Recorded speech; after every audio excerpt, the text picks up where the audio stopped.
Venice, the city of canals, gondolas, and romance. The only place on earth where your Uber is a gondola, your street view is literally water, and your basement is part of the ocean. But here's the twist. Venice didn't sink just once. It sank twice. Yeah. The world's most photogenic city has been battling gravity, tides, and very questionable human decisions since before Instagram filters were invented. So grab your oar, your Aperol spritz, and maybe a snorkel. Because today, we're diving, pun absolutely intended, into the city that sank twice. Right here on the Curious Tome. Picture it, 421 AD. Rome is collapsing. Barbarians are invading. The world is going up in flames, and Italians are basically in their we need to move era. A bunch of them look at the mainland chaos and go, yeah, maybe we just, live in the water instead? They flee north, into a lagoon, a swampy, mosquito-infested mess where even frogs looked around like, you sure about this? But desperation is the mother of innovation. These early Venetians, fishermen, salt workers, refugees, drove wooden poles deep into the lagoon's soft mud, like ancient engineers playing a giant game of Jenga. Then they laid wooden planks across, built huts on top, and, somehow, didn't die. What started as a soggy refugee camp turned into a living miracle of engineering. The real magic. Those wooden piles, thousands of them, didn't rot.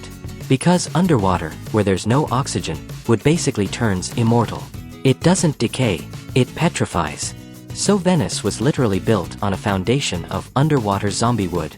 And that, my friend, is how a few swamp settlers accidentally created the world's most ambitious balancing act.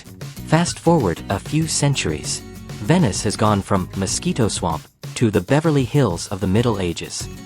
By the 11th century, this place was swimming, pun again intended, in wealth. They controlled the trade routes between Europe and the East. Spices from India, silks from China, gold from Africa, perfume from Arabia, all flowed through Venetian docks like influencer deals through TikTok. Their ships dominated the Mediterranean. They built an entire navy just to protect their bling. And the Doge, Venice's top ruler, elected for life, strutted around in red velvet hats like the medieval CEO of We Own Everything Incorporated. Venice even had its own spy network, secret councils, and laws carved in marble. If Game of Thrones had water taxis, it would have been Venice. The city became an empire, a shimmering reflection of human audacity. And to show off, Venetians built mansions that looked like floating palaces, marble bridges that glowed in sunlight, and cathedrals that could make Rome jealous. Of course, when you build a marble city on literal mud, gravity's gonna start sending you invoices. The lagoon floor began to compact under centuries of weight. Each grand palace, every stone bridge, pressed down a little more. But hey, when you're the richest city in the world, what's a few inches between friends? Venice just adjusted, raised the doors, added steps. Like, oh, the ground sank again? No worries. Just build on top of the old one. And so they did. The city stacked itself like a lasagna of history. One layer sinking, another rising. But nature doesn't like arrogance. By the Renaissance, Venice was already losing its first battle with the sea. The weight of centuries, cathedrals, towers, stone facades, was pressing down like a slow-motion curse. Add in the occasional earthquake, tidal surge, and one or two questionable bridge projects, and the city started sinking. Not fast enough to panic, but fast enough for locals to start noticing that the water kept getting closer to their windows. Strano, they probably said. Didn't we used to have more street here? Flooding became part of life. Every winter, high tides, the Acqua Alta, would sweep through the city, turning piazzas into mirror pools. Kids would splash around, merchants would shrug, priests would bless the flood like, ah yes, our annual baptism. But then came the 20th century. And Venice decided to make things way worse. Let's talk about the 1950s, when Venice pulled off one of history's most elegant cell phones. Factories on the nearby mainland needed fresh water. So engineers said, hey, let's just pump groundwater from under Venice. Yeah, from under Venice.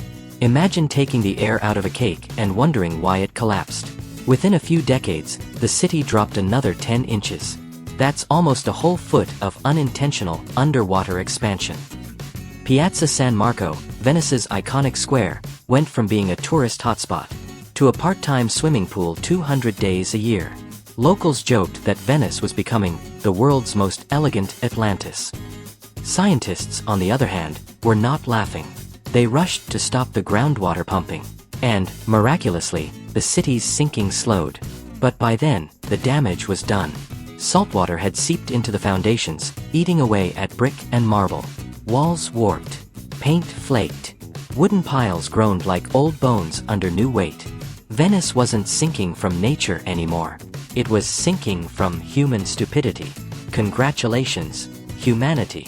We managed to speedrun geology. But if there's one thing Venice has, it's stubbornness. The city that shouldn't exist still refuses to drown. Enter Project MOSE. A massive flood defense system with biblical ambition and a budget that makes accountants cry. Named after Moses. Yes, that Moses. MOSE is designed to part the sea, literally, when high tides threaten to flood the city. Rows of gigantic yellow gates lie flat on the seabed. When the tide rises, compressed air pushes them up, blocking the Adriatic from rushing in.